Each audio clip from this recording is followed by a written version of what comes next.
Hi everyone, welcome back to my channel for the fifth part of our Mastering Dockerfile series. Now in this part 5, you're going to look at how to use build targets to make our Dockerfile more efficient. Okay.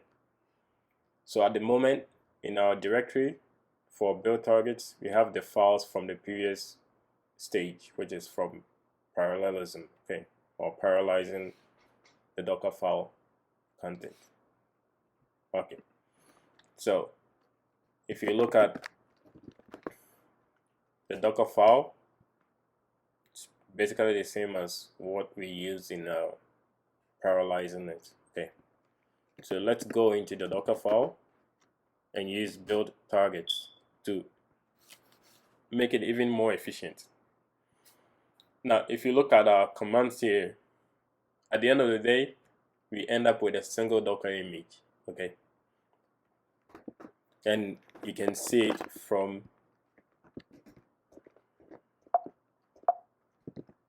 if you do Docker images.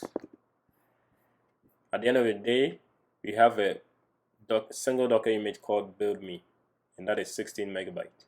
Okay, but we can use build targets to separate it, since there are two different, even though the two applications are communicating with each other back and forth, we have the client and the server. We can separate them into two different Docker images and then still establish the communication between the two images. Okay, now that is one way of reducing the size of a Docker image. If it's possible to separate the two, you do that.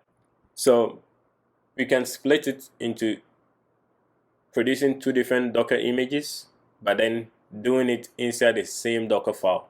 Okay, within a single Docker file, you can create multiple different images, not just two or more. All right. So let's see how to do that, and let's see the outcome of our building the image. Okay.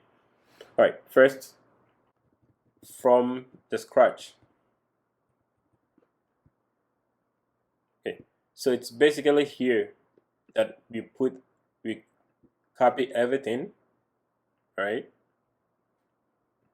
And then we give it a single entry point, which is a single command to interact between the two.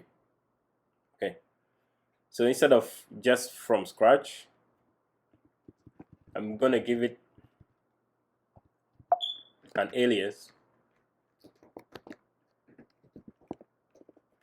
client. That is for the client server of the client application.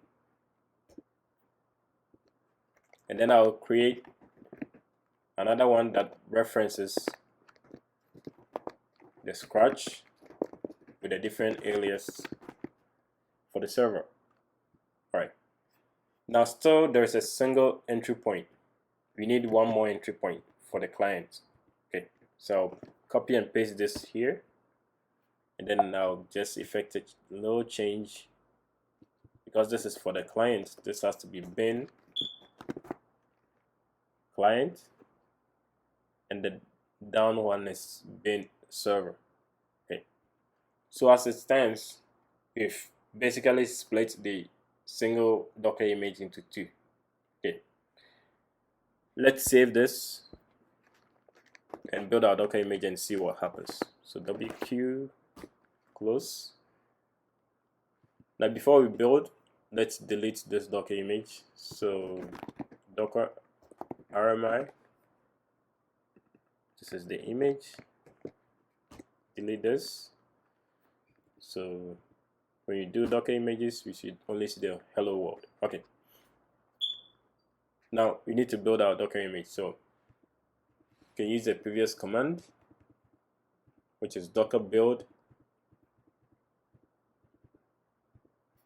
with the tag build me. Okay, but remember, we've separated it into two different applications. Okay, and so we can't just use build me. You have to separate it. Which one is for the client? Which one is for the server? So I'll make some changes here. So I will have a build me for the client. Okay.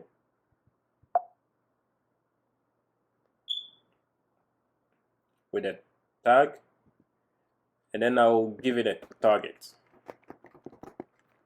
with a target flag. Now in the Dockerfile that we use, the targets are client, okay, and server. So client for the first one.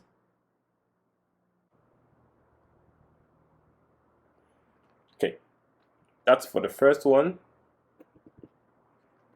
The other one has target server, not just the target, but the tag should also be server.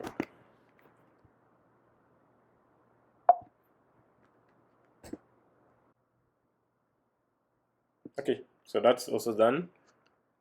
Now if I do Docker images,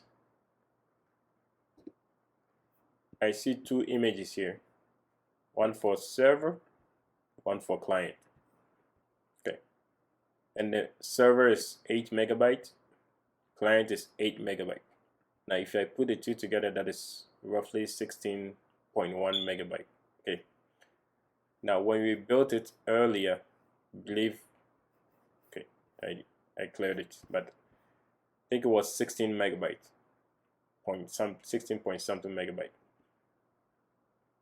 Okay, now you don't really see much of a difference between a size, because this application is a simple application. But if it's for, let's take for instance a 3-tier application, see that each